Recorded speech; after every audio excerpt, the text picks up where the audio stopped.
Estamos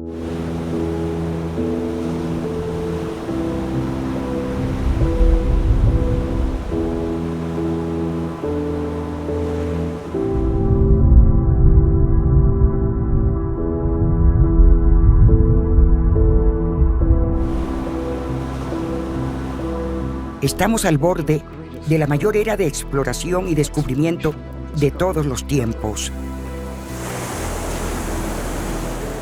Imaginen la Tierra sin el océano. ¿Qué tendríamos? Tendríamos un planeta muy parecido a Marte. Sin océano, sin vida.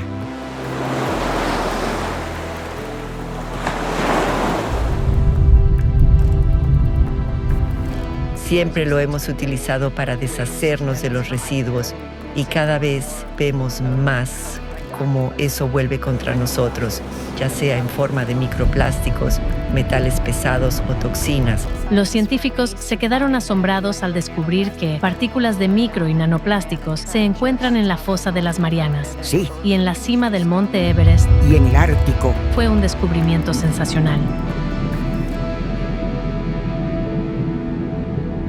Las partículas nano están obstruyendo a los organismos filtradores, así que en realidad estamos ingiriendo nosotros mismos una dosis de microplásticos.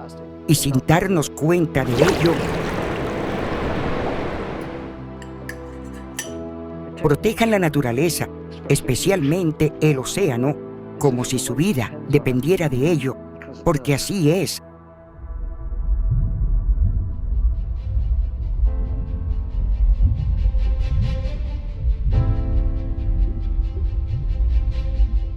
Doctora Earle, en nombre de ALLATRA y de nuestra comunidad internacional de personas de muchos países, es para mí un profundo honor entregarle la Medalla Honor de la Humanidad. Como símbolo de nuestra sincera gratitud y respeto por su extraordinario servicio a la Tierra y a toda la vida. Seguiré esforzándome. Hay mucho por hacer. Estamos justo al borde de la mayor era de exploración. Debemos cuidar este pequeño lugar azul que se encuentra justo en el centro. Hola, es un verdadero privilegio y honor estar hoy aquí para esta conversación con dos mujeres extraordinarias, cuyo trabajo de toda una vida ha moldeado la manera en que entendemos, exploramos y protegemos nuestros océanos.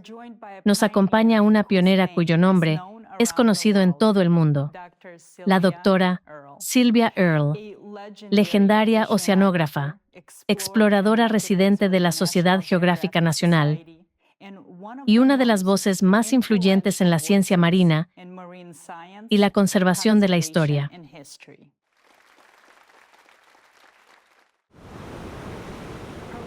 Su trabajo la ha llevado a las partes más profundas del océano y a la vanguardia de los esfuerzos globales para protegerlo. Y también aquí, junto a ella, tenemos el honor de contar con otra líder excepcional, Liz Taylor, quien además es hija de la doctora Earle. Liz es una visionaria de la ingeniería marina y presidenta de Doer Marine. A lo largo de décadas de innovación, ha ayudado a diseñar y construir las tecnologías que hacen posible la exploración de las profundidades del océano, tendiendo puentes entre la ciencia, la ingeniería y el descubrimiento al más alto nivel. Juntas, su trabajo representa ambos lados de la exploración oceánica, comprender el océano y crear las herramientas que nos permiten adentrarnos en sus profundidades. Desde el descubrimiento científico hasta la innovación tecnológica, su impacto conjunto ha contribuido a redefinir lo que la humanidad puede lograr bajo la superficie de nuestro planeta.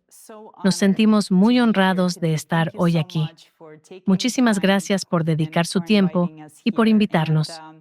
Y la primera pregunta que me gustaría hacerles a ambas es esta. Ustedes han dedicado una parte significativa de su vida al océano, y eso se percibe no solo como una profesión, sino como una conexión personal muy profunda. Me gustaría comenzar con esta primera pregunta sencilla. ¿Qué fue lo que las cautivó tan profundamente del océano hasta el punto de darse cuenta de que esto se convertiría en el trabajo de sus vidas? Bueno, una ola me derribó cuando tenía 3 años, y así, el océano captó mi atención. Pero lo que realmente selló mi interés fue que cuando era niña, mis padres se mudaron de Nueva Jersey a Florida y vivíamos justo al lado del agua.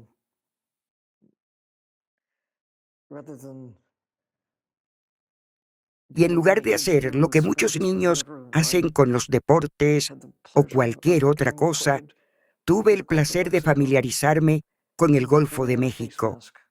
Incluso antes de tener una máscara de buceo o aletas, simplemente chapoteaba y podía ver a las criaturas de la orilla.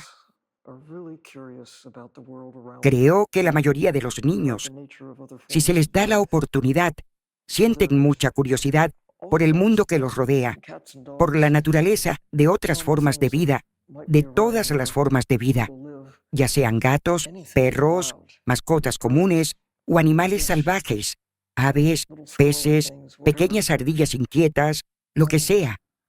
Y en mi caso, no pensé en tomar una decisión.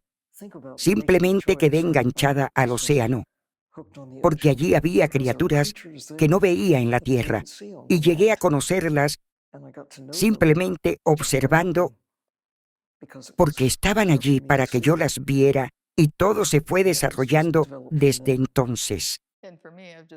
Y en mi caso, simplemente siempre crecí cerca del océano. Ha sido parte de la vida cotidiana. Teníamos moluscos como mascotas en la cocina. Prensábamos plantas en el garaje. Así que me vi arrastrada a ello desde una edad muy temprana. Y luego pasaba mucho tiempo al aire libre explorando todo. En aquella época no teníamos teléfonos móviles, tabletas, ni cosas por el estilo. Así que nos decían que saliéramos a jugar. Eso era lo que hacíamos en nuestras exploraciones más sencillas. Conocíamos la naturaleza, íbamos con una lupa, observábamos todo tipo de bichitos, renacuajos y pequeñas conchas en la playa. Y luego todo eso pasó a las inmersiones. Aprendí a nadar y a bucear con tubo desde muy pequeña. Y a los 9 años probé por primera vez a sumergirme con equipo de buceo. También pasamos mucho tiempo en acuarios públicos. Yo ayudaba a cuidar de los peces que llegaban allí y observaba cómo se adaptaban a la vida en cautiverio y se convertían en una especie de embajadores de su especie, ayudando a la gente a comprender a quienes viven en el océano y en otros cuerpos de agua. Gracias a la vida bajo el agua, pude ver a los peces de una manera nueva, como individuos, y el acuario, al igual que el océano, te permitió distinguir la individualidad de los peces. La mayoría de las personas solo se encuentran con los peces en su plato, pero aquí los ves como seres con los que se puede interactuar y que, además, te reconocen. Oh, sí, muchísimo.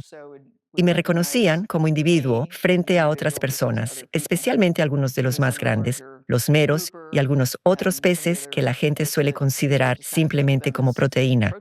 1 kilo de proteína, cuando en realidad son animales muy inteligentes. Y se acercaban directamente, me veían venir, se acercaban y se quedaban mirándome. A veces lanzaban chorros de agua o salpicaban a las personas que no les gustaban. Sí, lo hacían. Había ciertas personas que no les gustaban y daban un fuerte coletazo y enviaban una pared de agua fuera del tanque hacia ellas. Así que algunos tenían un carácter muy fuerte y me regañaron una vez cuando tenía la mano dentro del acuario con el pez gato eléctrico y estaba limpiando el cristal, y al pez realmente le caía bien. Nunca me molestó. Y uno de los acuaristas principales me dijo: no puedes hacer eso, podría darte una descarga, pero nunca intentó hacerlo. Siempre estaba muy tranquilo y nunca me molestaba. Pero sí molestó a algunos. Oh, sí, dejó inconscientes a un par de personas. Es la empatía que muchos parecen haber olvidado. Creo que los niños son naturalmente curiosos y amables, Es verdad. pero animamos a los niños a matar básicamente. Vamos a atrapar algo. En fin, es maravilloso estar en un ambiente donde a la gente le importa, y a menudo es así. Y tú tuviste esa experiencia directa cuando eras niña. Fuiste responsable de los voluntarios durante un tiempo. Oh, sí, dirigí un gran grupo de voluntarios en una época en la que los niños podían ser voluntarios. Ahora es todo un proceso, pero entonces básicamente te permitían venir y ayudar con lo que hiciera falta, ya fuera alimentar al delfín, pasear a un tiburón. Fue increíble. Genial. Sí. Doctora Earle, usted suele decir que la salud del océano significa salud para nosotros. Cuando la gente oye la palabra océano, normalmente piensa en ballenas, playas, arrecifes. ¿Cómo explica hoy a un público amplio que la salud del océano está directamente conectada no solo con la naturaleza, sino también con el cuerpo humano, nuestros alimentos, el aire que respiramos y las generaciones futuras? Una forma de generar el reconocimiento de que el océano realmente importa a todos, en todas partes y en todo momento. Es imaginar la Tierra sin el océano. ¿Qué tendríamos? Tendríamos un planeta muy parecido a Marte. Al parecer, Marte tuvo un océano hace mucho tiempo, pero ahora ya no. Allí hay agua, pero no mucha en comparación con la Tierra. La Tierra es un planeta dominado por el océano. El 97% del agua de la Tierra es océano. Solo el 3% corresponde a ríos, lagos, arroyos, aguas subterráneas y el agua en forma de hielo. La mayor parte del agua dulce de la Tierra está atrapada en el hielo antártico. Así que, cuando alguien pregunta, ¿por qué debería importarme el océano? La respuesta es, sin océano, no hay vida. Sí. Y a veces digo, sin azul no hay verde, lo cual es cierto. Necesitamos todos los ingredientes que hacen que la Tierra sea habitable, pero sin agua. No habría nada vivo. Igual que Marte. Sí, y realmente tenemos que pensar en todo lo que hemos vertido en el océano, especialmente desde el inicio de la era industrial. Siempre lo hemos utilizado para deshacernos de los residuos, aguas residuales, escorrentía agrícola, municiones antiguas, todas esas cosas que simplemente hemos arrojado al océano pensando que la solución a la contaminación es simplemente diluirla. Y no lo es. Cada vez vemos más cómo eso vuelve a nosotros, ya sea en forma de microplásticos, metales pesados o toxinas. Son toxinas agrícolas. Y se bioacumulan en los peces y mariscos que las personas pueden llegar a consumir. También hemos visto un aumento enorme de infecciones por bacterias Vibrio en las personas. Cuando yo era niña, siempre nos decían, oh, si te cortas la mano, ve al océano, te ayudará a curarte. Hoy es como, oh, tienes una herida abierta, no te metas en el agua, podrías contraer bacterias carnívoras. Y por eso estamos intentando rastrear y comprender dónde pueden aparecer estas zonas de infección o de preocupación para la salud y tratar de hacer un mejor trabajo siguiéndolas hacia atrás para ver cuáles son las fuentes puntuales y qué podemos hacer para limpiarlas mediante esfuerzos de restauración costera, restauración de marismas y permitiendo realmente que el planeta realice ese trabajo de filtración que siempre había hecho durante milenios. Durante muchos años. Exacto. Y ahora tenemos que hacer un mejor trabajo protegiendo los espacios abiertos en tierra que nos ayudan a tener una mejor calidad del agua. Parece que hemos alterado ese ciclo. Correcto. Sí, el planeta estaba haciendo un buen trabajo sin nuestra... Sí, sin nuestra ayuda. exacto. Así es. Sí. Y además, hoy, la NOAA destaca que una gran parte del océano sigue sin explorarse. Y, a fecha de junio de 2025, solo el 27,3% del fondo marino global ha sido cartografiado con alta resolución moderna, y menos del 0,001% del fondo marino profundo ha sido realmente observado visualmente por seres humanos. Doctora Earle, usted suele trazar paralelismos entre el océano y el espacio, señalando que el fondo oceánico está menos explorado que la superficie de Marte, como ya mencionamos. ¿Qué áreas de la vida de las profundidades marinas, de los ecosistemas, del fondo marino o del mundo microbiano considera hoy las menos comprendidas?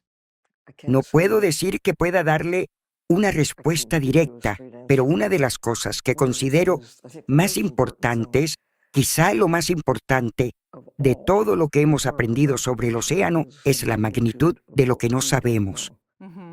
Vaya, Sabiendo que durante mi vida hemos encontrado no solo nuevas especies, no solo nuevas familias, sino nuevos reinos de vida. ¿Qué más habrá ahí fuera que no conocemos, ya que hemos explorado apenas una diminuta fracción del volumen del océano? muy pequeña. Estamos al borde de la mayor era de exploración y descubrimiento de todos los tiempos. Es decir, cuando pensamos en las políticas que tenemos, las leyes que elaboramos se basan en lo que sabemos. Pero ahora que sabemos que apenas podemos vislumbrar lo desconocido, deberíamos dejar espacio para lo que estamos aprendiendo. En cierto modo, nos hemos limitado a nosotros mismos al fijar determinadas políticas sobre cómo usamos el océano, calculando cifras sobre cuántas criaturas creemos que podríamos extraer de forma segura y seguir teniendo atunes, peces espada, calamares, langostas, gambas y todas esas otras especies. Pero hay que entender que realmente no sabemos cuántas había, ni siquiera cuántas hay. Así que es una especie de falsa tranquilidad que nos imponemos.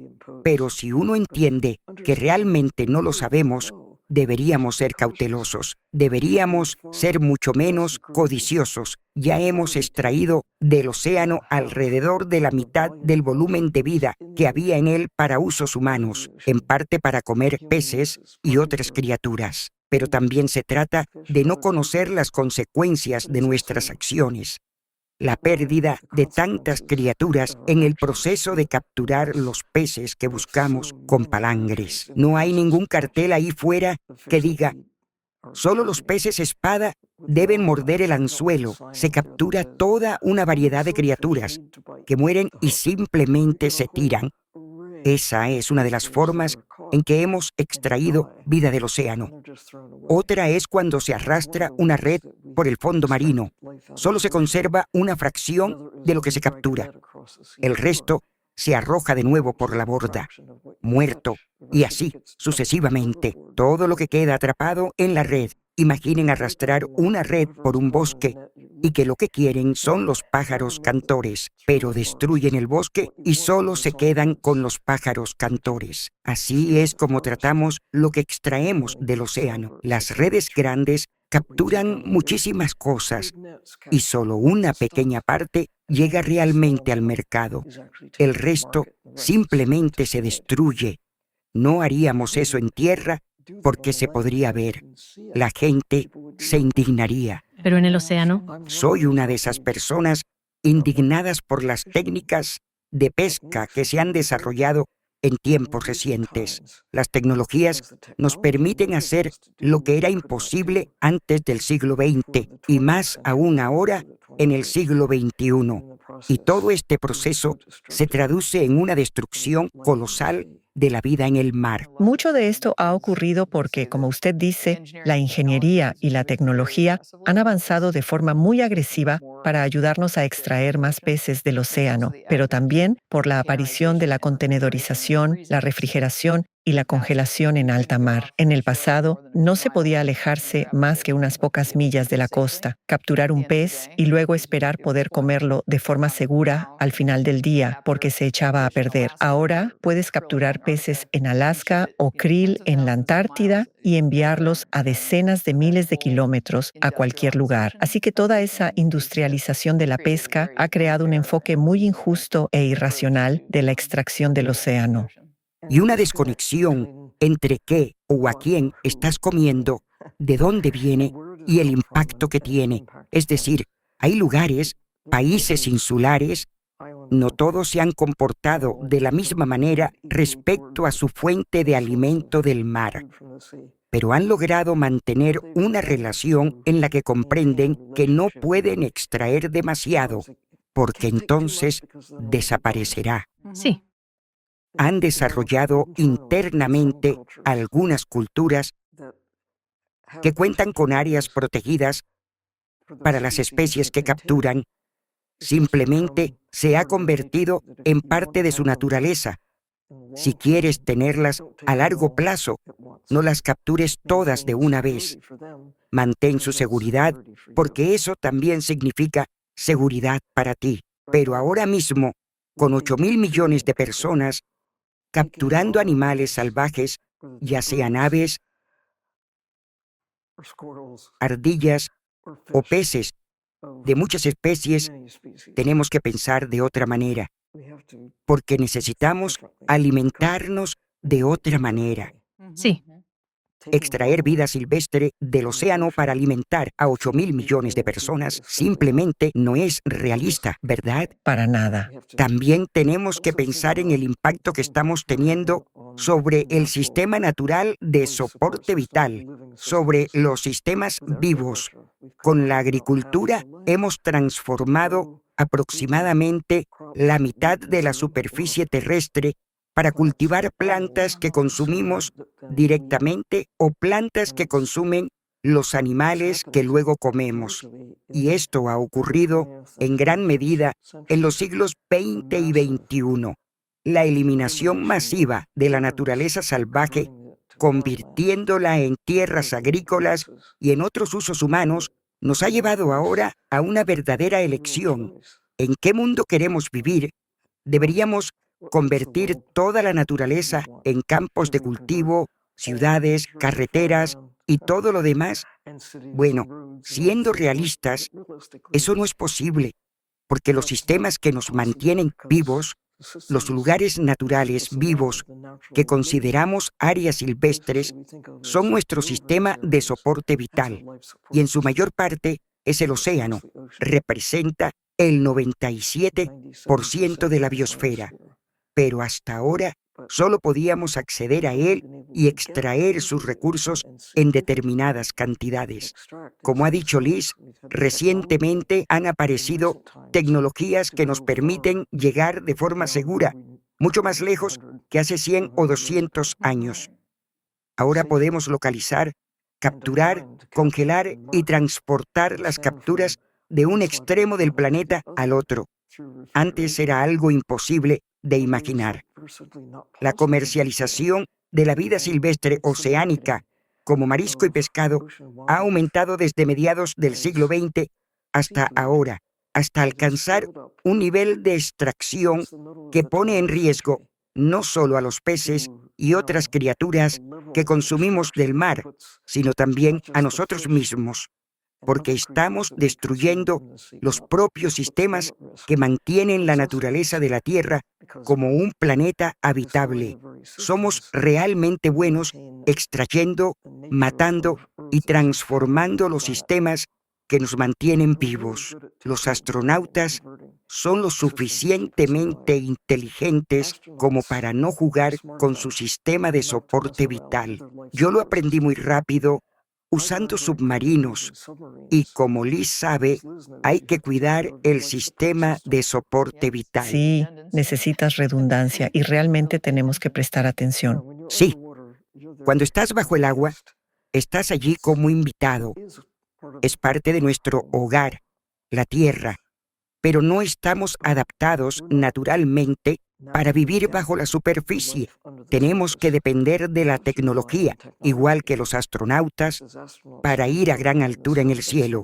Ese tampoco es nuestro hogar natural, pero sí forma parte de nuestro universo. Pero tenemos la fortuna de contar con la capacidad de hacer lo que otras criaturas realmente inteligentes de la Tierra no han podido hacer. Las ballenas son muy inteligentes, tienen una larga historia y tienen cultura. Lo mismo ocurre con los elefantes, y con nuestros compañeros primates. Tienen muchas capacidades, pero ningún elefante ha estado a gran altura en el cielo para mirar hacia atrás y ver la Tierra. E incluso si pudieran verla, ahora tenemos la tecnología que nos ha permitido comprender lo que estamos viendo, usar microscopios y telescopios, ordenadores y otros tipos de equipos que nos dan una ventaja no solo sobre otras criaturas inteligentes, sino también, si pensamos en otros seres humanos del pasado, somos los primeros en tener esta capacidad. Los niños del siglo XXI son los beneficiarios de toda la historia precedente unida a la tecnología moderna, que da a los niños de hoy conocimientos que no existían cuando yo era niña. Me refiero a conocimientos importantes como qué aspecto tiene la Tierra vista desde el espacio, Sí, o el hecho de que los microbios forman parte de nosotros, de cada uno de nosotros, y que no podemos vivir sin ellos. Tenemos una relación simbiótica que hace posible nuestra existencia gracias a esos pequeños seres que nos ayudan a digerir los alimentos, que realmente actúan como nuestro sistema inmunitario de maneras muy básicas. No sabíamos eso cuando yo era niña. Simplemente no podíamos saberlo. No habíamos alcanzado ese nivel de comprensión. Y aún tenemos muchísimo más que aprender sobre nuestra relación con las bacterias, con otros microbios que son tan diversos y tan abundantes. Básicamente, mantienen unido el mundo. Existían categorías enteras de vida. Existían incluso antes de que aparecieran en el planeta los primeros organismos multicelulares. La vida se desarrolló durante unos 2.000 millones de años antes de que surgiera siquiera cualquier criatura multicelular. Y no es de extrañar que tengamos una relación muy estrecha e íntima con estas pequeñas criaturas que básicamente gobiernan el mundo.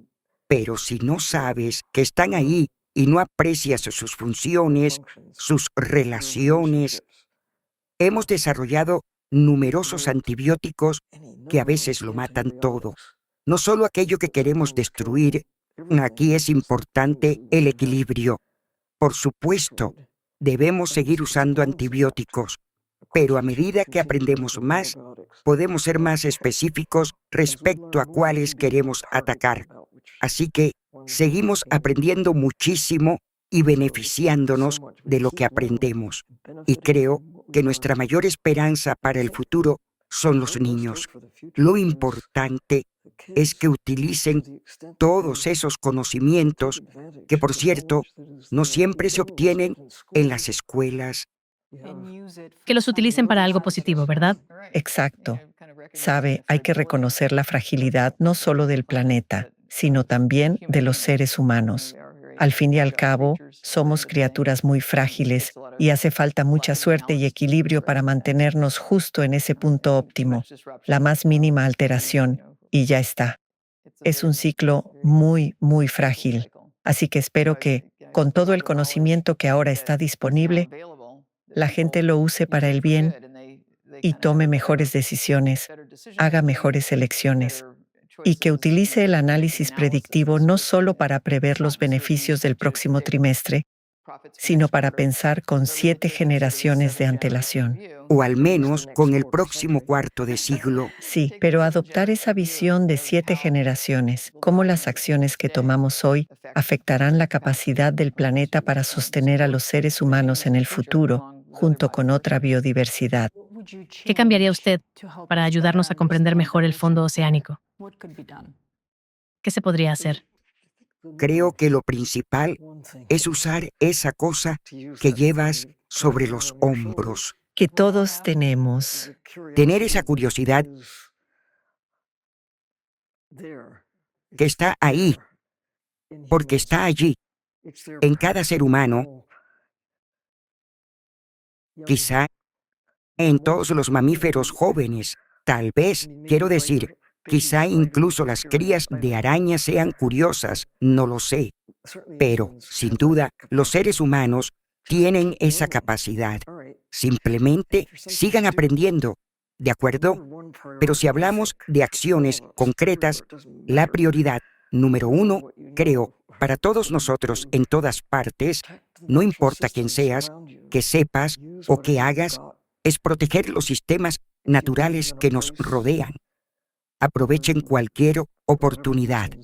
Si viven en una casa con un césped bonito y bien cuidado, piensen, ¿qué más se podría cultivar allí en lugar de ese símbolo culturalmente aceptado llamado césped?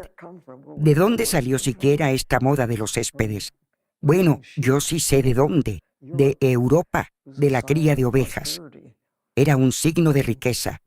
Las zonas de tierra pisoteadas por las ovejas se convertían en césped y eso se puso de moda. Así que necesitamos poner de moda el amor por la naturaleza salvaje.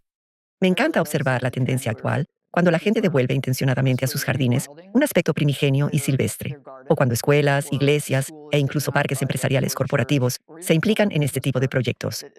Antes, por todas partes tenían esos céspedes uniformes, rociados con Roundup, donde todo estaba cortado hasta el último milímetro.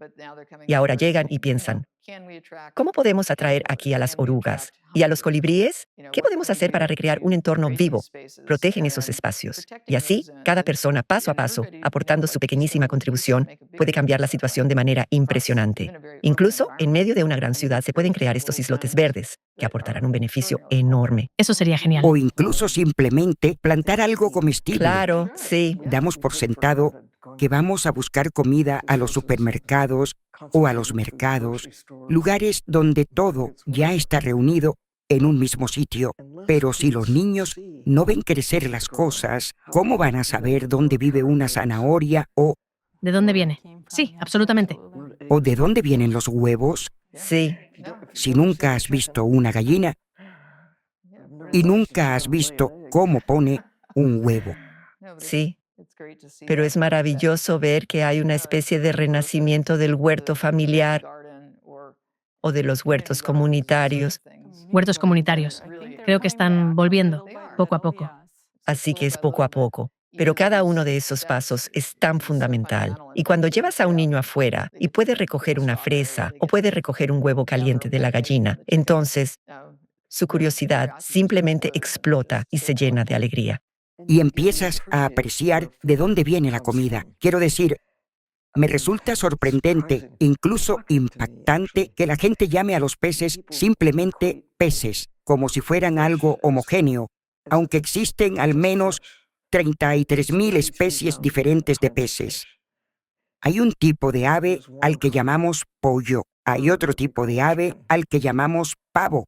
Hay algunas variaciones dentro de ellos, pero básicamente es una sola especie, igual que los perros representan una especie con mucha variabilidad. Pero cuando hablamos de peces, no hablamos simplemente de la diversidad dentro de una misma especie, sino de clases biológicas completamente distintas. Y la gran mayoría de los que consumimos son carnívoros. Sí. Y no se capturan como los pollos, patos y pavos, vacas, cerdos, cabras u ovejas, que normalmente se sacrifican cuando son jóvenes, por lo general durante el primer año, cuando crecen rápido. A esa edad, la conversión del alimento en masa muscular se produce con la máxima eficiencia. Aproximadamente se necesitan unos 2 kilos de alimento vegetal para obtener 1 kilo de carne de pollo. Para las vacas, los cerdos y los demás animales que comemos son entre 15 y 20 kilos de plantas. Sacrificamos a estos animales jóvenes y eso es algo habitual. No comemos ovejas viejas, comemos cordero, no comemos cerdos viejos, comemos a los que aún no tienen ni 1 año, mientras están en pleno crecimiento. Y en el océano capturamos y comemos atunes de 10 años o relojes anaranjados de 100 años. Es impactante. Por ejemplo, no hace tanto tiempo, la tortuga era algo común en los menús de los restaurantes, pero las tortugas pueden vivir 50 o 100 años, o las ballenas. Solo dejamos de matar ballenas comercialmente a nivel global en 1986, pero pensemos en cuánto viven las ballenas, tanto como los seres humanos, de hecho. o incluso más. Sí, un tipo de ballena vive al menos 200 años. ¿No nos gustaría conocer sus secretos? ¿Sus secretos? Sí, absolutamente. El tiburón de Groenlandia puede vivir quizá 400 años y, en fin, lo que extraemos del océano son básicamente carnívoros. Hay algunas excepciones, pero no son simplemente crías. Un pez loro puede tener 5 o 10 años. ¿Alguna vez han visto un pollo de 5 años a la venta? No. Está el concepto de que la vida silvestre está ahí para tomarla gratis, ¿verdad? Y ese es el problema. Un agricultor no va a pagar para alimentar a un pollo durante 5 o 6 años. Él intentará optimizar los plazos al máximo. ¿Cuál es la cantidad mínima de alimento que hay que darle para enviarla cuanto antes a la venta? Tienen un ciclo claro, un modelo económico que siguen. Una de las cosas más absurdas que criamos son los salmones. Son carnívoros y la eficiencia de criarlos es ridícula.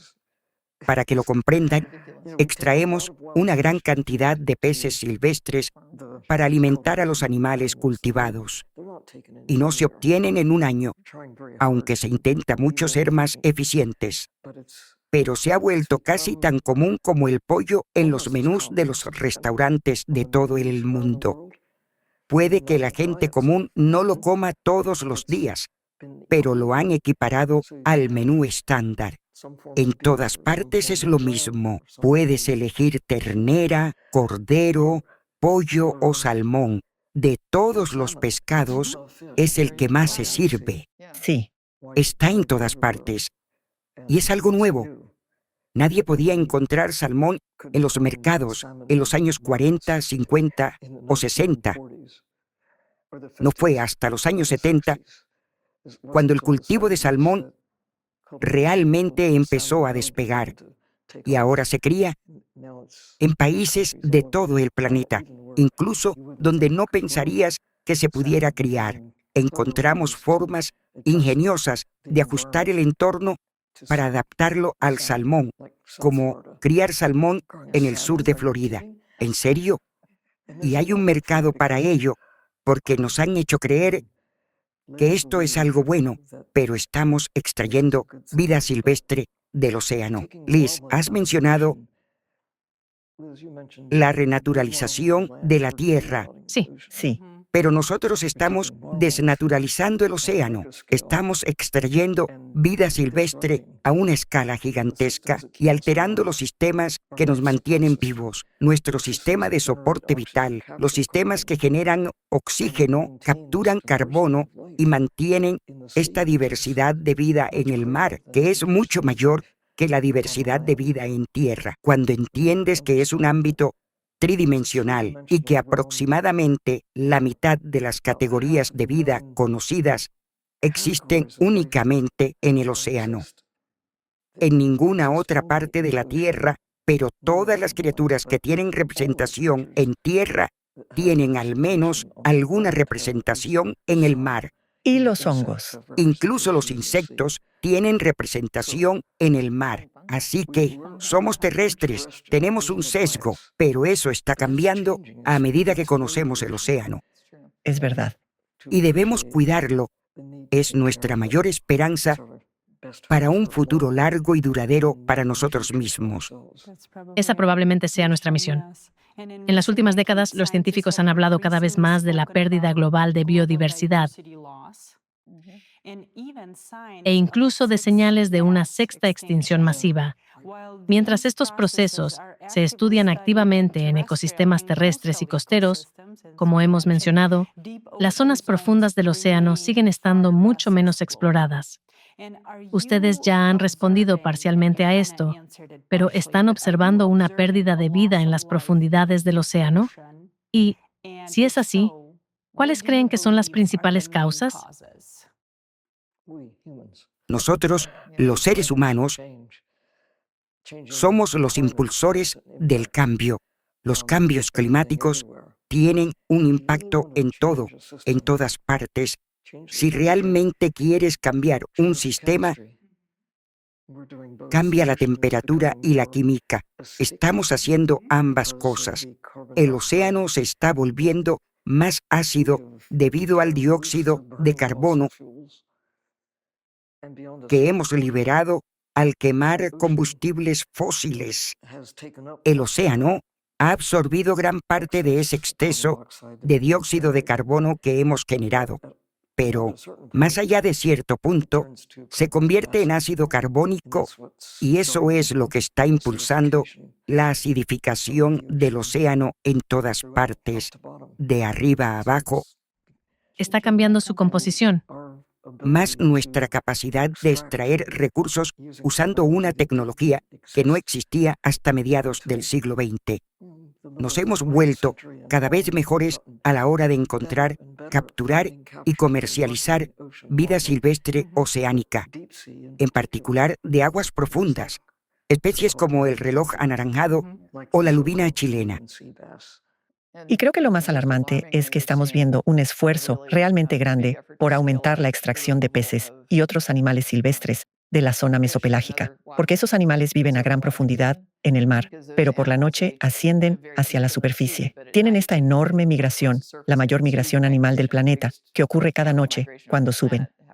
Físicamente, su biomasa mezcla las capas del océano y ayuda a llevar el carbono hacia las profundidades marinas. Y ahora hay países que salen a arrastrar redes por esa zona a cientos de metros de profundidad, capturando estos animales y extrayéndoles aceite o convirtiéndolos en harina de pescado, sin siquiera considerar cuántas especies hay allí, sino simplemente triturándolos para hacer harina destinada al salmón cultivado o cápsulas de aceite de pescado para personas, algo que realmente no necesitamos. Y esto es realmente... O sea, sin darse cuenta de su función, Sí, y también... de lo que hacen por el océano. Y allí ocurren verdaderos milagros. Allí habitan especies increíbles de calamares, medusas. Con los calamares, la situación es realmente impactante. Las flotas de barcos dedicados a la pesca de calamares son visibles incluso desde el espacio debido a sus potentes focos. Simplemente extraen los calamares del agua de forma mecánica. Y todo esto ocurre tanto de manera legal como ilegal. Despojando al océano de su mundo vivo. Sí, por toneladas métricas.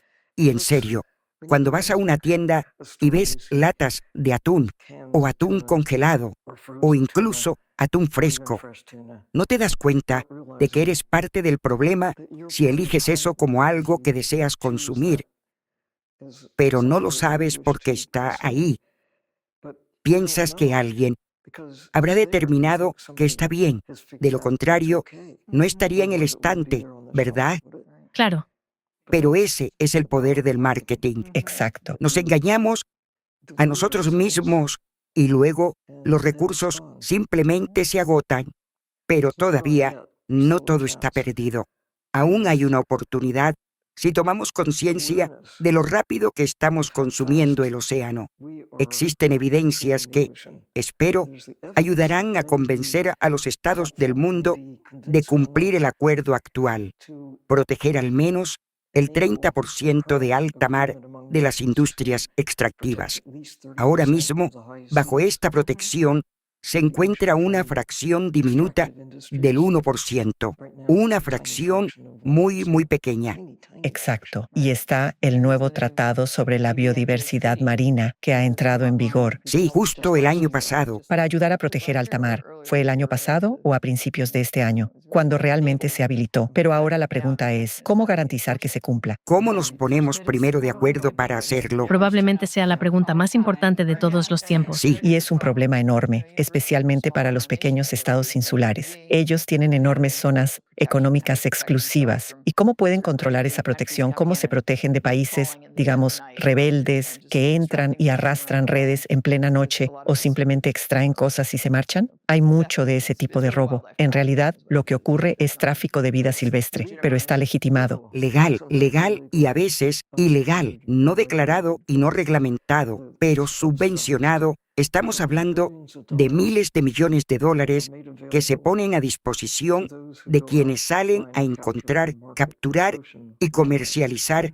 vida silvestre oceánica.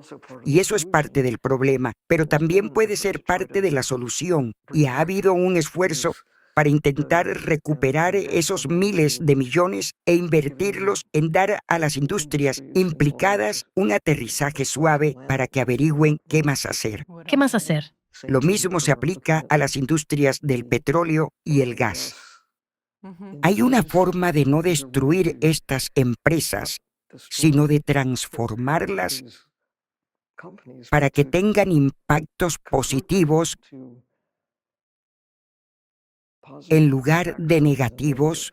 Y lo hemos visto en acción en algunos lugares, en algunos de los Hope Spots, puntos de esperanza. Visitamos Isla Mujeres, en México, hace un par de años, y el propietario de un hotel local se dio cuenta de que su turismo de buceo estaba disminuyendo porque la gente quería ver los tiburones, pero los tiburones estaban desapareciendo. Así que decidió que iba a pagar a los pescadores de tiburones para que no pescaran tiburones. Vaya, Así que les pagaba el mismo dinero que habrían recibido por el tiburón. Les pagaba para que no pescaran los tiburones. Y luego empezó a contratar a algunos de sus familiares para trabajar en sus hoteles y en empresas locales. Les dio otro trabajo. Y les encontró otros empleos en el sector turístico. Y muy pronto esos hombres ya no tenían que salir al mar. Volvían a casa por la noche a una hora razonable. Las familias estaban más felices. Toda la dinámica cambió. Entregaron sus anzuelos y se acabó la pesca. Ahora son guardianes del océano. Y los ingresos del turismo aumentaron muchísimo. Fue un modelo sencillo que realmente funcionó. Es un ejemplo De restaurar la naturaleza. restaurar la naturaleza. Al mismo tiempo, se aprovechó toda la experiencia, la inteligencia y los conocimientos de esos pescadores. Ellos conocían perfectamente la zona, sabían dónde habitan las aves, dónde se encuentran los tiburones, y esa experiencia se redirigió hacia un modelo de ecoturismo por el que la gente está dispuesta a pagar. Ahora los turistas vienen para observar aves o sentarse en una barca y ver cómo se acerca un enorme tiburón toro. En lugar de matarlos, es un gran ejemplo. Es realmente un ejemplo muy ilustrativo, una historia de esperanza y de determinación para hacer del mundo un lugar mejor, mostrando todo con el propio ejemplo. Y esta historia, este modelo, ahora puede aplicarse prácticamente en cualquier lugar. A otras áreas. Y eso es precisamente lo que estamos intentando hacer aquí, en un sentido amplio, Seguir en el negocio, pero ya con un buen propósito. en beneficio de las personas y de todo el planeta. en beneficio de la naturaleza. Sí, Y eso es maravilloso. sí. El océano también es uno de los entornos geológicamente más activos del planeta. Según la NOAA, hasta el 70% de todas las erupciones volcánicas ocurren bajo el agua. Y sin embargo, la mayoría de ellas permanecen fuera de nuestra vista. No las vemos. Simplemente no vemos cómo respira el fondo oceánico. Sí, ¿Han presenciado alguna vez una erupción volcánica submarina? Y si es así, ¿hubo algún impacto visible en la superficie? ¿Y cómo respondió la vida marina? yo no la he presenciado personalmente, pero tenemos amigos que han visto lava fundida saliendo, por ejemplo, frente a Hawái, ¿Bajo el agua? bajo el agua. He visto estas imágenes. Sí, y es bastante espectacular. No nos damos cuenta de lo sísmicamente activo que es el océano, y lo que realmente no apreciamos es el extraordinario riesgo al que nos enfrentamos por no tener el conjunto de conocimientos necesario para comprender dónde están estas zonas de falla, porque una de las consecuencias más peligrosas de un terremoto potente es el tsunami que le sigue. Esto ocurre de forma similar a cómo sucede en tierra. Una fuerte sacudida provoca un enorme deslizamiento, solo que bajo el agua, un desplazamiento sísmico, y entonces se levanta una gigantesca ola de tsunami. También puede producirse mucho burbujeo en la superficie. Puede haber liberación de gases. Si el volcán submarino es pequeño, con el tiempo puede convertirse en una isla. Llegará a convertirse en una isla, logrará salir a la superficie. Hay muchísimas historias de marineros que vieron cómo el agua a su alrededor empezaba literalmente a hervir y burbujear, y pensaron, ay, ¿será que ahora va a salir una ballena? Pero no, es algo mucho peor que eso. Y efectivamente, un monte submarino empieza poco a poco a convertirse en una isla. Esa es la naturaleza de nuestra tierra. Miren las islas Hawái. Algunas de ellas son muy antiguas y hoy solo queda de ellas una pequeña caldera o un atolón. En otro tiempo, allí había una montaña, pero con el paso del tiempo simplemente fue erosionada. Así es como la tierra se reconstruye a sí misma a lo largo de milenios. Y creo que muchos peces lo perciben con antelación. ¿Lo pueden sentir? Igual que nuestros perros o gatos nos advierten antes de un terremoto y logran alejarse nadando. Sí. Aunque bajo el agua no se siente la sacudida en el sentido habitual. Para ellos más bien parece una especie de ola extraña. Pero un tsunami ya es un peligro real para las personas. Creo que incluso más peligrosas que estos eventos naturales son las cosas que nosotros mismos hemos provocado. Por ejemplo, cuando yo era niña, los plásticos no existían. Sí, Y ahora los niños de hoy viven en un mundo en el que, no importa dónde vivas o si nunca has visto siquiera el plástico ha llegado hasta ti a través de la atmósfera, del aire que respiramos, del agua que bebemos, de los alimentos que comemos, porque se ha vuelto algo común, se ha normalizado. Todo, desde los botones hasta la ropa, Todo. todos los envoltorios de los alimentos y las latas están revestidos de plástico. todo, incluso el equipo médico. Y vemos cómo este efecto se multiplica durante las tormentas fuertes, ya sea un huracán, un tsunami, una inundación o cualquier otro fenómeno. Antes, el océano arrastraba desde tierra residuos naturales comunes como ramas o tierra. Pero ahora el mar recibe una avalancha de plástico. Es simplemente, O redes de pesca llevadas al mar. sí, Y equipos de pesca, porque más de la mitad de todo el plástico que hay en el océano son redes y sedales desechados. Solo piensen en esto. Antiguamente, fabricar una red de pesca era todo un acontecimiento. Se tejían a mano. Yo misma me sentaba junto a los pescadores que tejían redes. Era parecido a cuando mi madre, con sus familiares y amigas, cosía colchas. Hacer a mano algo tan enorme suponía un trabajo increíble y nadie quería perderlo. Ahora todo es diferente. Si se perdía una red, se hacía todo lo posible para recuperarla. Hoy, en cambio, con la aparición de materiales sintéticos baratos, las redes simplemente se compran en una tienda y a nadie le preocupa demasiado perderlas. Además, son mucho más fáciles de manejar que los equipos de pesca artesanales de principios del siglo XX y de toda la historia anterior de la humanidad.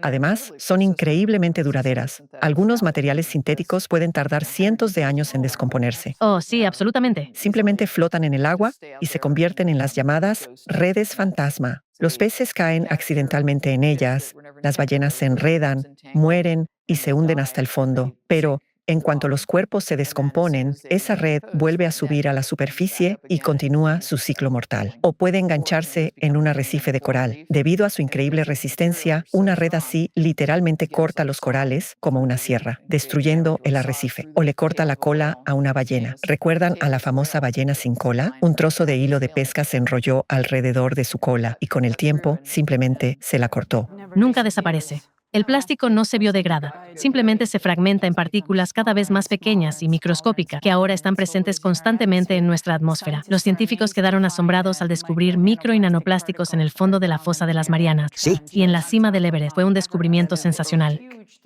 Y en la Antártida, muy lejos de donde uno pensaría. Sí. Los científicos estaban en shock. Y eso sin hablar de cuando se encontraron microplásticos en la placenta y en todos los órganos humanos. Ese ya es un tema aparte. Pero sí, hoy es un problema enorme. Sí. Y todos lo entendemos perfectamente. Esto literalmente divide nuestra historia geológica, una especie de período preplástico, ¿saben? Sí, desde luego. Y luego el Plasticeno. Oh, sí. Es una auténtica locura. En realidad, cuando se habla de la contaminación del océano por plástico, la mayoría de las personas se imaginan algo visible, como basura en las playas, fragmentos flotantes o esas mismas redes de pesca. Pero si miramos bajo el agua, hoy el problema de los micro y nanoplásticos se vuelve cada vez más urgente. Según un estudio publicado en la revista Nature, solo en el Atlántico Norte hay alrededor de 27 millones de toneladas de nanoplásticos. Esto indica que el nanoplástico posiblemente sea la forma predominante de contaminación plástica en el océano. En su opinión, ¿qué tan grave cree que es ya esta parte menos visible del problema para el océano, los seres marinos y, en última instancia, para los propios seres humanos? No lo sabemos, Sí, no lo sabemos. ese es el problema. Hay algunos indicios, pero nosotros, todo esto es nuevo. Sí. y se necesita tiempo para evaluar y ver de forma fiable la causa y el efecto. Y ahora mismo estamos en medio de ese proceso, pero creo que si los plásticos fueran esenciales para la vida en nuestro ecosistema, ya existirían allí de forma natural. No pueden ser neutrales, no pueden estar allí sin ejercer ningún tipo de impacto. Simplemente todavía no sabemos cuál es realmente ese impacto. Sí, todavía no lo sabemos del todo, pero ya vemos ejemplos concretos. Los mismos corales, que literalmente se mueren de hambre. Los corales son organismos filtradores. Se abren, dejan pasar el agua a través de ellos, etc. Pero cuando ingieren plástico junto con alimento real, tienen una falsa sensación de saciedad. Como resultado, su resiliencia disminuye y pueden simplemente morir de agotamiento. Hemos visto pruebas de esto en el caso de los polluelos de albatros. Los padres recogen plástico de la superficie del agua pensando que es pescado y se lo dan de comer al polluelo. El polluelo muere de hambre y cuando su cuerpo se descompone, en su lugar queda simplemente un montón de plástico que el pequeño tenía en el buche. Pero esos son fragmentos grandes de plástico que literalmente obstruyen el organismo. Sí, obstruyen los órganos digestivos, pero las nanopartículas actúan exactamente igual, ¿entienden? Obstruyen los organismos de las criaturas que filtran el agua, el menaden, las ostras, los mejillones, los moluscos, es decir, todo aquello que a muchas personas les gusta comer, y en muchos casos el plástico se acumula en estos organismos. Así que, en esencia, nosotros mismos terminamos comiendo una buena porción de microplásticos. Y ni siquiera lo sospechamos. Absolutamente. Y cuanto más subimos en la cadena alimentaria, un atún cualquiera come un pez que comió otro pez, y ese, a su vez, comió un tercero. Al final, en él se acumulan no solo contaminantes químicos o mercurio que se transmiten a lo largo de la cadena. Cuanto más vieja y grande es la especie, más tiempo ha estado acumulando todo eso en su organismo. Y no se trata solo de micro y nanoplásticos, sino también de todos los demás residuos que vertemos al océano. De todos los demás contaminantes. Así que todo vuelve de nuevo a la cuestión de la conciencia y a cómo podemos detener esto, minimizar el daño.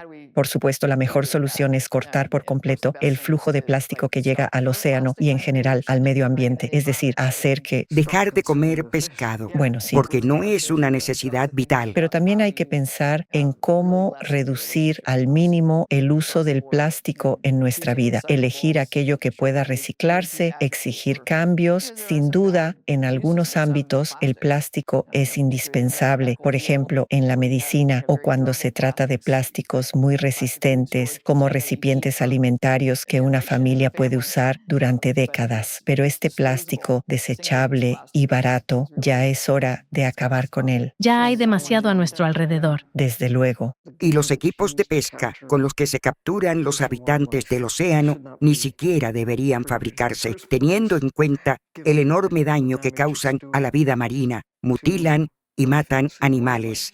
Y eso sin contar el legado plástico que dejan tras de sí.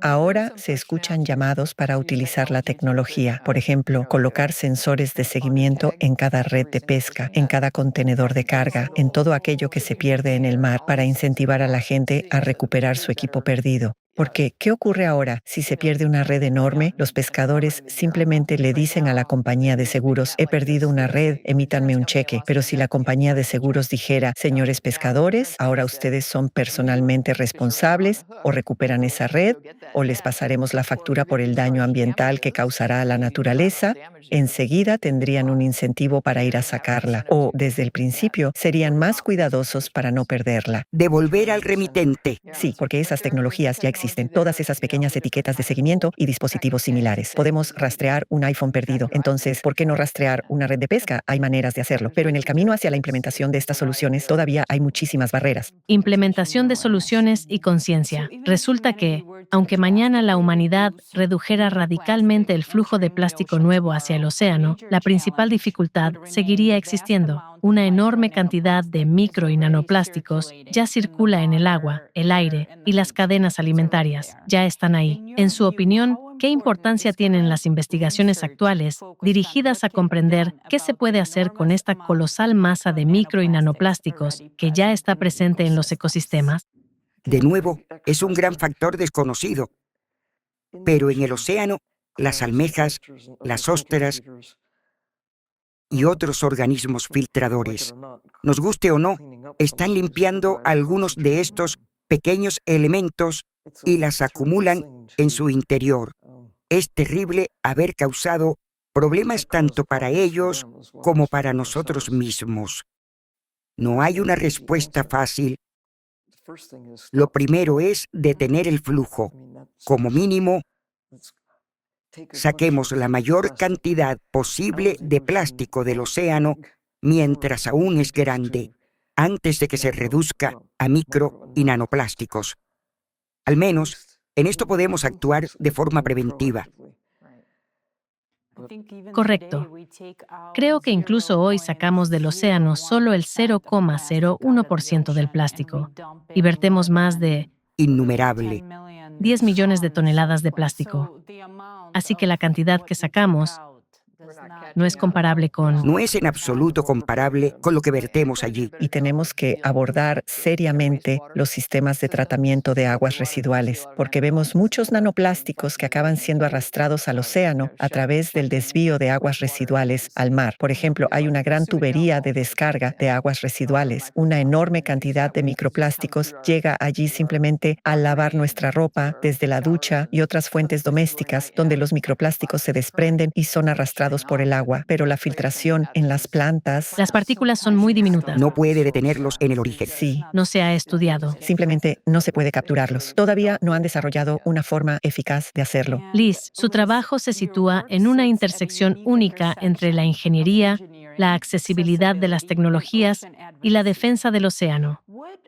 ¿Qué nos han permitido ver las tecnologías de aguas profundas que la sociedad todavía no comprende del todo sobre la contaminación oceánica, especialmente a nivel de micropartículas, la contaminación en la columna de agua y las profundidades remotas? Sí, en Doer construimos todo tipo de vehículos submarinos, robots submarinos autónomos, vehículos submarinos operados a distancia y, por supuesto, batiscafos tripulados. Y también una gran variedad de tomamuestras para analizar sedimentos del fondo marino, la calidad del agua, etc. En general, todo lo que funciona bajo el agua. Y esto es lo sorprendente. Construimos para la Universidad de Hawái un enorme vehículo submarino operado a distancia, diseñado para alcanzar profundidades de hasta 6.500 metros. Durante su primera inmersión de prueba a 4.000 metros, todos nos quedamos paralizados por ver qué íbamos a descubrir, qué íbamos a ver allí. Encendimos los focos, la cámara, y lo primero que vimos a 4.000 metros de profundidad fue una botella de agua de plástico Dasani. Estaba sobre el fondo marino, en un estado tan perfecto como si acabaran de tirarla desde un barco o hubiera llegado arrastrada desde la playa. Es impactante. Impacta ver cuánta basura encontramos constantemente en las profundidades. Hemos encontrado de todo allí, desde ositos de peluche hasta enormes contenedores marítimos y campos enteros de municiones sin detonar, que en su día simplemente fueron hundidas en el océano. También pasamos mucho tiempo junto con científicos en la zona Clarion-Clipperton, donde ahora se planea iniciar la minería de aguas profundas. Allí hay una diversidad de vida asombrosa, pero incluso allí, de vez en cuando, aparece alguna extraña basura plástica. Ver esa vida increíble en las profundidades y comprender la destrucción catastrófica a la que puede conducir la minería de aguas profundas es simplemente aterrador. Por eso seguimos muy de cerca estas zonas. Cuantas más tecnologías creemos para que las personas puedan ver con sus propios ojos qué está ocurriendo allí y qué áreas necesitan protección, mejor. Espero que podamos elevar el nivel de conciencia lo suficiente como para aplicar el principio de precaución a toda la extracción de recursos en aguas profundas y reflexionar seriamente sobre la protección de estos lugares. Saben, cuando los contenedores de carga caen de los barcos y vierten todo su contenido en el océano, es alucinante la cantidad de objetos que uno puede encontrar allí. Oh, estoy segura de que hay de todo. Es una locura.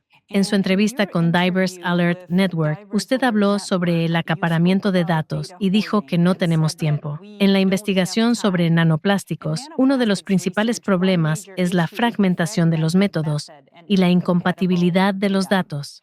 En su opinión, ¿qué tan crítico es hoy construir un sistema abierto e interoperable de datos oceánicos que incluya datos sobre contaminación a nivel de micro y nanoplásticos, para que los distintos equipos puedan finalmente ver una imagen coherente en lugar de estos fragmentos desconectados que vemos hoy? Precisamente estamos trabajando en esta dirección con la empresa Tansel. Su objetivo principal es unir datos reales en un formato que nos permita analizarlos de manera visual, sacar conclusiones correctas y tomar decisiones acertadas. Estamos buscando activamente a personas dispuestas a compartir sus datos para reunirlo todo en un solo conjunto. Y volvemos a centrarnos en nuestros puntos de esperanza para ver qué están haciendo las comunidades locales. Por ejemplo, si están haciendo seguimiento de tortugas marinas, podemos entrar en el sistema y comparar. Oigan, chicos de otro punto de esperanza, ¿cómo están sus tortugas? ¿Qué las amenaza en su zona? ¿Quizá la contaminación lumínica de nuevos resorts? ¿O también están ingiriendo plástico? ¿O tienen infecciones bacterianas o virales? Tenemos que empezar a compartir la información en lugar de encerrarla en departamentos y archivos separados. Es necesario ponerlo todo en una plataforma abierta común para tomar decisiones bien fundamentadas sobre esa base y cambiar las leyes. A nivel internacional, Operar únicamente con datos concretos. No simplemente decir, hoy hace calor afuera, sino concretamente, hoy hace 28 grados. Sí, eso es un hecho. absolutamente. O es así o no lo es. Y reunir todos esos datos en un solo lugar es un proyecto enorme en el que estamos trabajando ahora. Eso es difusión del conocimiento. Exacto. Ahí es donde empieza. Sí, y también poder hacer seguimiento de cosas como los incendios forestales. Sí, ¿En qué dirección sopla el viento? Me veré afectada por el humo y la ceniza. Se desplazará hacia el océano y creará una situación en la que podríamos tener una zona muerta. Saben, poder usar datos del mundo real de forma predictiva para impulsar una mejor toma de decisiones y ayudarnos también en una emergencia. la NASA ha destacado que sus proyectos con la doctora Sylvia Earle demuestran cómo la exploración oceánica y espacial pueden reforzarse mutuamente, específicamente en lo que respecta a la contaminación por micro y nanoplásticos. ¿Qué herramientas se necesitan con mayor urgencia hoy para mejorar el mapeo? ¿Plataformas autónomas, muestreo en aguas profundas, nuevos sensores físicos, o necesitamos algo completamente diferente para obtener estos datos? Bueno, creo que se puede y se debe hacer más muestreo, empezando, por ejemplo, en plantas municipales de tratamiento de aguas residuales, en las zonas de interfaz entre montañas, océanos y ríos, en cualquier lugar donde grandes corrientes de agua dulce se encuentran con el océano. Normalmente arrastran una gran cantidad de plástico, además de muchos otros sedimentos y sustancias químicas. Así que necesitamos una red de sensores más amplia que informe en tiempo real. Pero también tenemos que asegurarnos de que esos sensores que estamos construyendo no se conviertan en parte del problema del plástico, porque veo a mucha gente que dice, oh, necesito un sensor más barato, necesito desplegar 50,000 pequeñas bolas en el océano para recopilar datos del mundo real. Pero entonces, ¿qué pasa con ellas al final de su vida útil? Así que desde una perspectiva de fabricación, nosotros con mi equipo siempre pensamos, vale, vamos a construir algo. ¿Qué ocurre al final de su vida útil? ¿Y cómo podemos asegurarnos de recuperarlo y de diseñarlo para una reutilización adaptativa o para la reciclabilidad del producto? Así que no se trata simplemente de construir más sensores, sino de construir correctamente para que no acabemos convirtiéndonos en otro Problema. fuente de contaminación. Parte del problema, exactamente. Exactamente. Doctora Earle, usted ha apoyado la idea de reconocer el ecocidio como un crimen internacional, lo cual transmite un fuerte mensaje moral. Entonces, ¿dónde ve usted personalmente esta línea? ¿Cuándo el daño ambiental deja de ser un error de la civilización y se convierte en algo que puede llamarse un crimen contra la vida? ¿Y qué hay que hacer para evitar cruzar esa línea? Nos enfrentamos a desafíos que nosotros mismos hemos creado. Las ballenas no pueden solucionar estos problemas. Ellas no los causaron. Fuimos nosotros. Y tenemos que encontrar la manera de resolverlo. No tengo respuestas sencillas, pero sí sé que debemos abordarlo. Y todo empieza por saber que tienes un problema, ¿verdad? Entonces, debería haber consecuencias. Oh, sí. Ahora, en esencia, la pesca ilegal es el tráfico de vida silvestre. Al igual que la pesca legal. Y la pesca legal es casi igual de mala, pero al mismo tiempo, los responsables prácticamente no asumen ninguna responsabilidad. Y si pensamos en los vínculos de la caza furtiva con otros delitos, esto incluye el tráfico de armas, la trata de personas y el narcotráfico. Todas estas cosas siempre van de la mano, especialmente el trabajo esclavo.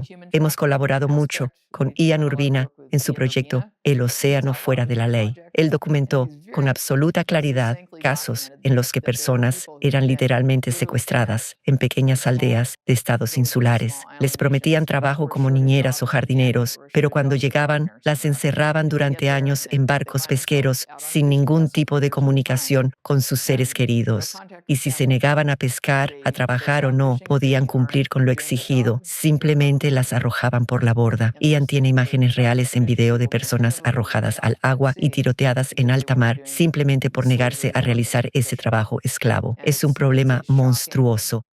Y luego esa captura llega a nuestro plato como pescado del día.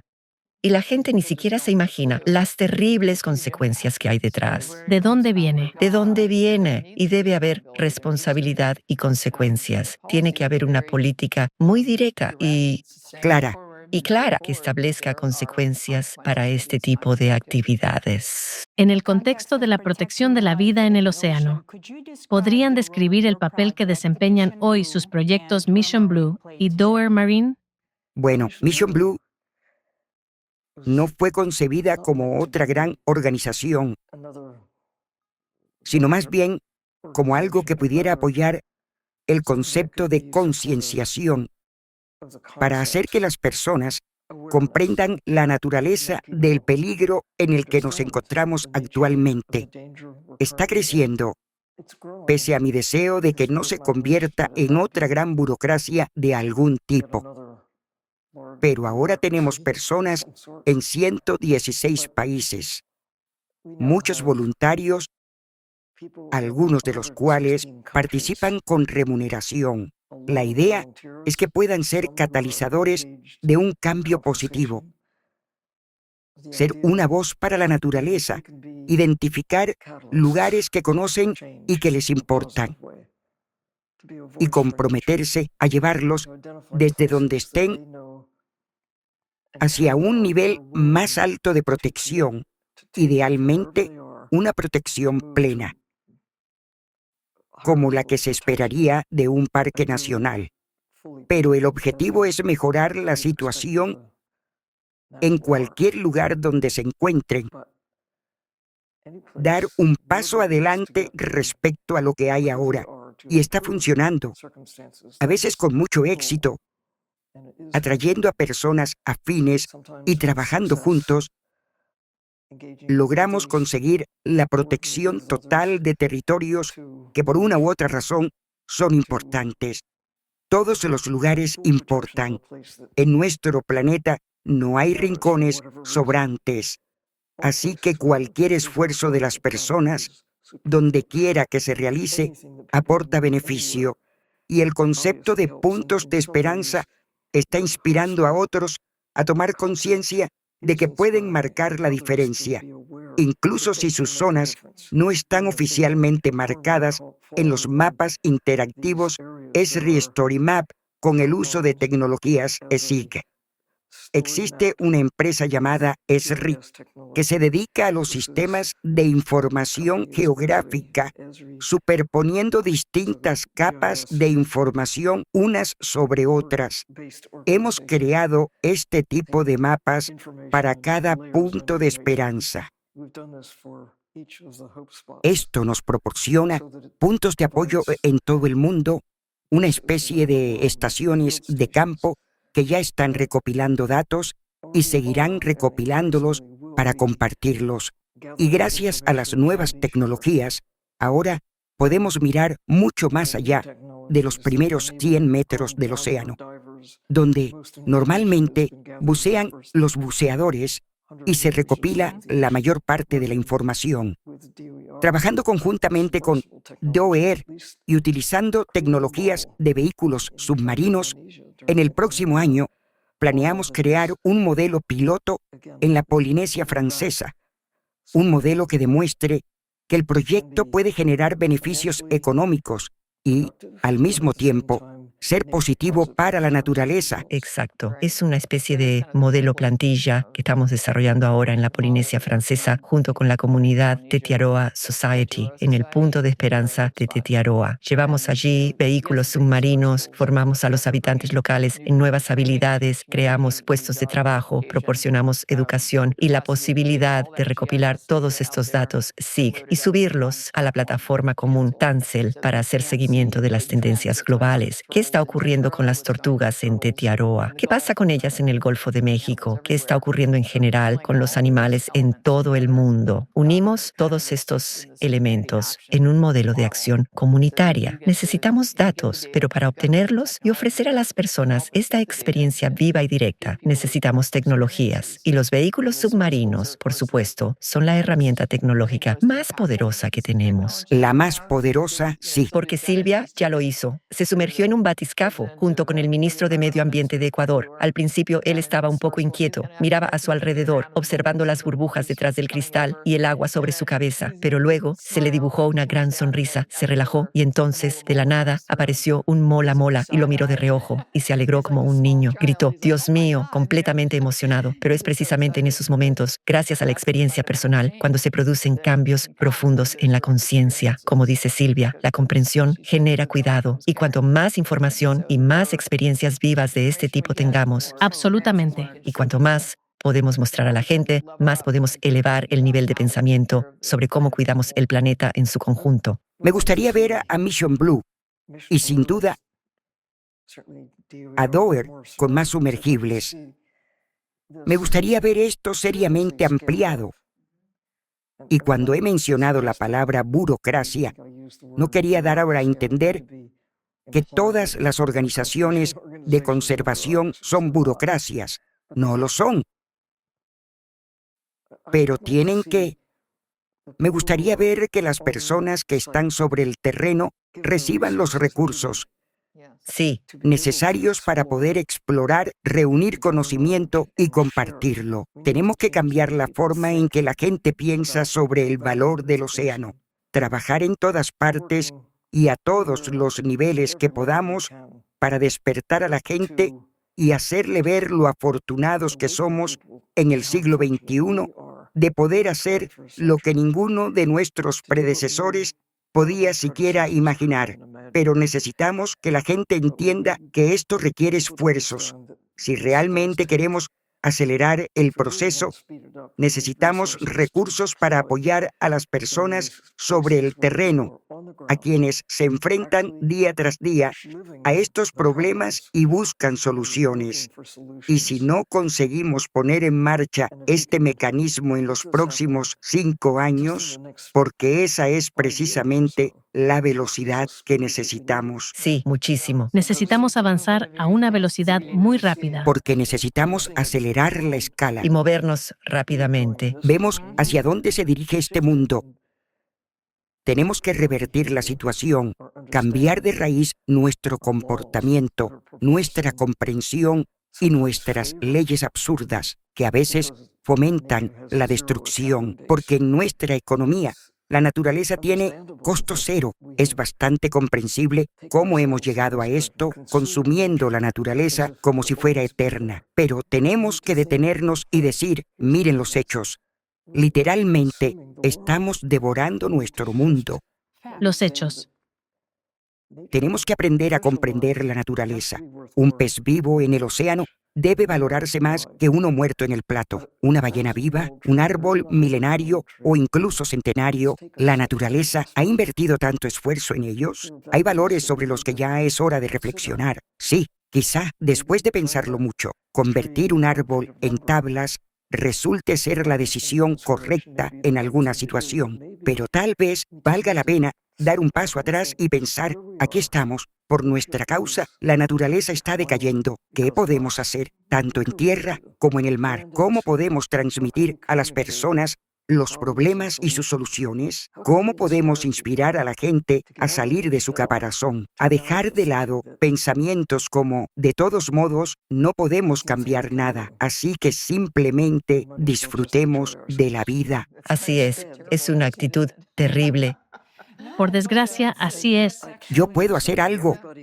Todo el mundo puede hacer algo. Nadie puede hacer todas las cosas que hay que hacer. Pero si las personas toman el poder que tienen y lo ponen en acción, Sí, es como si todos fuéramos gotas en el océano, pero juntos formamos todo un océano, ¿verdad? Exacto, formamos todo el océano y me encanta ver cómo la gente se suma y lo he visto especialmente en los jóvenes y los niños. Participan muchísimo en plataformas ecológicas de intercambio, hacen trueques, intercambian, ya no salen corriendo al primer hipermercado que encuentran para comprar algo guay, sino que buscan, compran más en tiendas de segunda mano, compran más bienes usados y los restauran.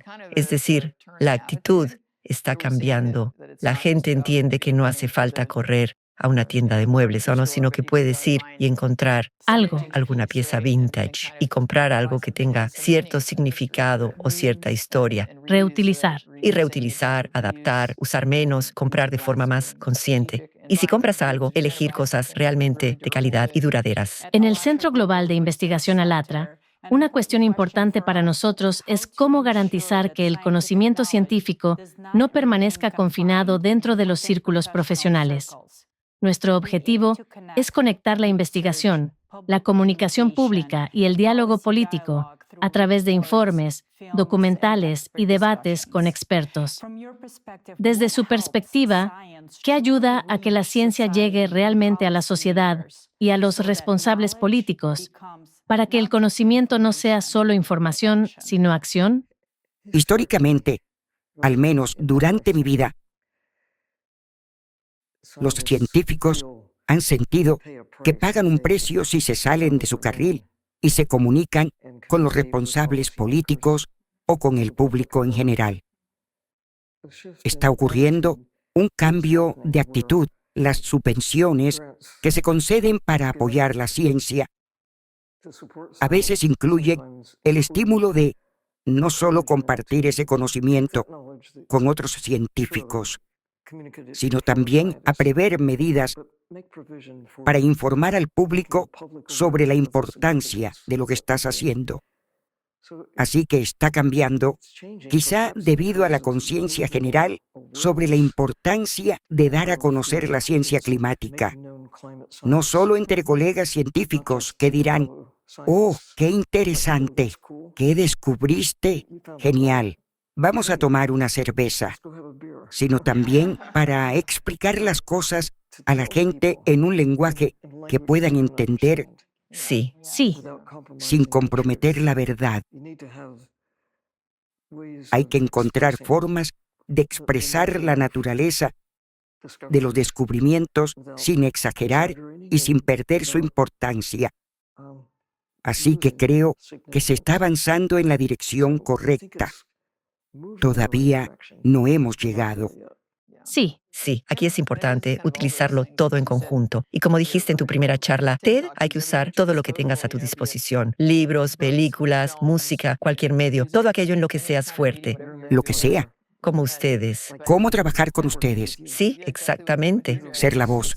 Realmente nos estamos esforzando mucho y nuestro objetivo, como ustedes dijeron, es traducir el conocimiento científico en información accesible para todos, para que las personas puedan leerla y comprender su esencia. Debe ser claro. Sí, para que puedan entender qué está pasando con nuestro mundo, con la humanidad, con la biosfera, etc. Porque a veces estas investigaciones están escritas en un lenguaje tan complejo que resulta muy difícil comprender y ver qué está ocurriendo, y uno no va a leerlas. Incluso los científicos están muy divididos, muy separados. Uno estudia un campo, otro estudia otro campo. Pero necesitamos una comunidad científica que trabaje unida porque, como hemos hablado, todos vivimos en un solo planeta Tierra. Todo está interconectado e interrelacionado, y debemos asegurarnos de que todos los datos científicos estén reunidos en una sola base de datos accesible para todos, para que podamos estudiarla. Exacto. Y entonces poder tomar mejores decisiones. Exacto.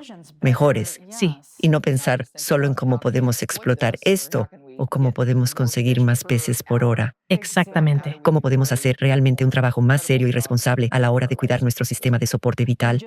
Para terminar, si tuvieran la oportunidad de dirigirse hoy al mundo entero, a personas de todas las profesiones, naciones y perspectivas. Científicos, padres, adolescentes, responsables de la toma de decisiones y quienes apenas están aprendiendo a ver el océano con el corazón, ¿qué es lo que pedirían a la humanidad que comprendiera por fin ahora mismo? Protejan la naturaleza, especialmente el océano, como si su vida dependiera de ello. Porque así es. Siempre lo repetimos, pero es la pura verdad. Estamos obligados a proteger nuestro sistema de soporte vital, cuidar el agua, cuidar la tierra, cuidar la naturaleza. Fíjense en lo que comen. Sí. Fíjense en lo que visten. Sí, fíjense en sus decisiones personales y cuando encuentren algo que realmente les funciona, como ese forro polar de Patagonia que tienes en el armario y que has conservado durante 25 años, valórenlo, úsenlo, cuenten la historia de que todavía lo llevan después de todo este tiempo. No caigan en la moda rápida. Marquen tendencia. Marquen tendencia. Marquen una nueva tendencia. Sí, marquen tendencia y compártanla. Queremos darles muchísimas gracias. Quiero agradecerles por invitarnos hoy aquí, por esta entrevista. Estamos muy felices de estar aquí. Todo el equipo está emocionado de conocerla a usted. Y muchas gracias a usted, Liz, por organizar este encuentro. Estamos realmente agradecidos por aprender de ustedes. Hemos disfrutado mucho hablando con ustedes y esperamos poder continuar la conversación. Sí, muchísimas gracias. Gracias.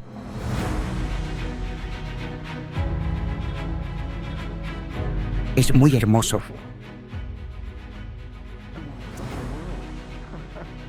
Doctora Earle, estamos muy felices.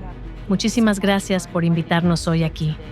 Estamos muy complacidos de conocerla.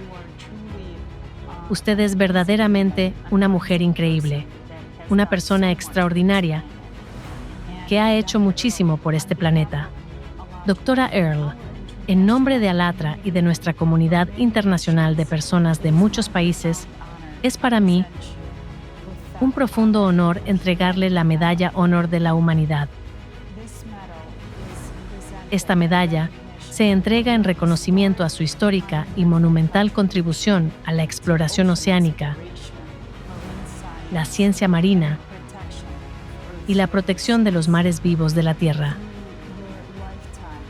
A través de toda una vida de investigación pionera, liderazgo científico y conservación del océano, usted ha servido a la humanidad, a la Tierra y a las generaciones futuras. Por favor, acepte esta medalla como símbolo de nuestra sincera gratitud y respeto por su extraordinario servicio a la Tierra y a toda la vida. Gracias por este hermoso reconocimiento que no estoy segura de merecer. Seguiré esforzándome. Hay mucho por hacer. Estamos justo al borde de la mayor era de exploración. Debemos cuidar este pequeño lugar azul que se encuentra justo en el centro. Usted es verdaderamente increíble y nos sentimos honrados y todavía tenemos mucho que aprender de usted. Todos tenemos mucho que aprender del océano, pero gracias y gracias por lo que están haciendo para concienciar a las personas sobre la magnitud de los problemas a los que nos enfrentamos, porque solo cuando sabes que existen problemas puedes encontrar soluciones y ustedes están haciendo ambas cosas. Gracias. Muchísimas gracias.